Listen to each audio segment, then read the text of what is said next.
I guess I'll kick off since the tripod is there. So thanks much for a really interesting presentation. I've been asked to kind of raise a few points for discussion kind of on the approach and the framework, which is obviously very much based on the Chronic Poverty Report. So I've kind of got 3 points I was going to discuss around. And so kind of the first main point is the distinction between, on the one hand, kind of tackling chronic poverty and getting to zero extreme poverty, and on the other hand, poverty reduction. So obviously the aim of the Chronic Poverty Report is to provide guidance and kind of give priorities on what you should do to get to zero extreme poverty and to stay there. And the objective of Swedish aid is obviously to reduce poverty. And I was kind of wondering if assessing Swedish aid on the basis of the recommendations or the kind of framework of the Chronic Poverty Report, if you're kind of placing the bar high for assessment of Swedish aid. I mean, because obviously I need to see change kind of the first leg from tackle chronic poverty to tackle extreme poverty. And obviously you can reduce poverty through getting the low-hanging fruit. You may not need to do anti-discrimination policies or affirmative action, which are what are essential in order to tackle chronic poverty and to get to zero extreme poverty. That was just one thought. But I guess kind of alternatively, it could be that using the schematic of the Chronic Poverty Report, you could actually overplay the poverty focus of Swedish aid. So for instance, skills training is obviously a component of sustaining poverty escapes, and we advocate it in the Chronic Poverty Report.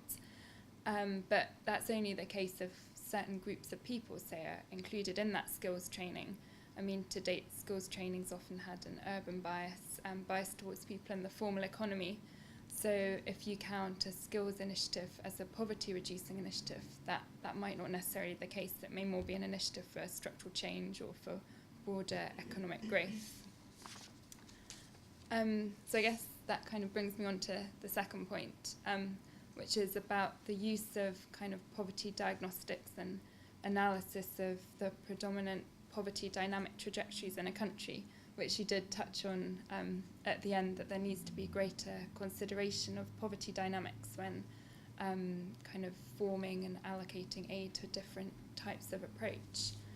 But I'd be interested to hear if any of the key documents relating to Swedish aid do discuss the poverty profile of a country kind of in more depth than your traditional headline figures, the characteristics of the people who are getting left behind, or if indeed they do include any assessment of poverty dynamics, so whether chronic poverty is the predominant kind of poverty challenge, or if descent into poverty, say, is more the challenge for a country. So I'd just be interested to hear if there is any assessment of that dynamic approach.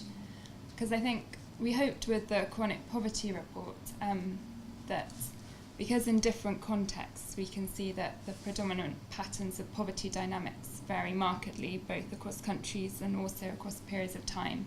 So in some contexts and over certain periods of time, slipping into poverty may be the predominant challenge, whereas in other contexts and over different periods of time, it may be that chronic poverty or persistent poverty is the main challenge. And so obviously that leads to different types of interventions.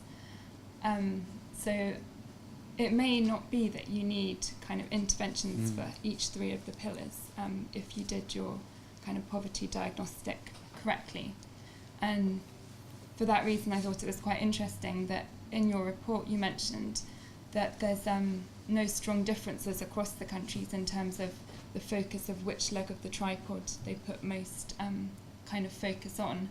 So in every country it seemed that CEDA was doing something or undertaking something to tackle each of the 3 legs, so chronic poverty, impoverishment and sustaining escapes. Whereas maybe, you wouldn't necessarily need to do that. So I guess, my third point is around prioritisation and comprehensiveness of approaches. So kind of the assumption seems, or maybe, that you need to do something in every 3 pillar in order to reduce poverty. We didn't intend for that to be the case. You may prioritise one pillar over another. so, because it may be that in some contexts, say, poverty escapes are being sustained, and so that pill would need less attention. And also you make the point about how there's no link between the comprehensiveness of poverty approaches and the level of poverty in a country. And it seems to be that the higher the poverty, almost the less comprehensive the approach is. And as you kind of bring up at the end, this might actually not be a problem. It may be that you should prioritise certain types of intervention or certain kind of policy domains in certain contexts, and particularly there may be a case for arguing in countries where there are very high levels of poverty and arguably a more difficult implementing environment, that actually you should be prioritising more rather than being more comprehensive. And thanks for your presentation. They were just a few kind of thoughts I had on the way it relates to the chronic poverty perspective. Great, thank you. Should we take